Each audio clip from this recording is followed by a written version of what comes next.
that's an awesome way to put it, because at the end of the day, we chase the hype. So let's try to get to the heart of the problem.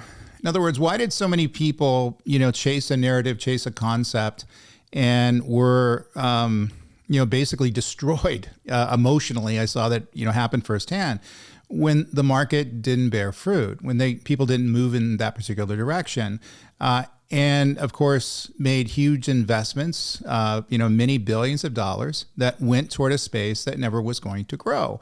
And the reason is fairly simple: confirmation bias. In other words, they believed in what the technology was going to do and the promise of the technology, which is great. I like people who are very emotional and very tied to a particular technology path, but did so in such a way where they ignored any data that was contrarian to their belief. And so people like me writing about, some of the downsides of the cloud early on, some of the downsides of Hadoop stuff early on, looking at this with positive and negatives versus with just positives, were discounted. In some cases, pushed back on hard.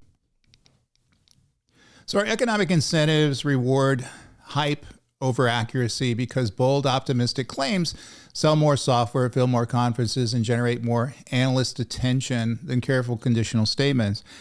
That's an awesome way to put it, because at the end of the day, we chase the hype, and we chase the hype because that's where the excitement is. That's where the marketing dollars are being spent.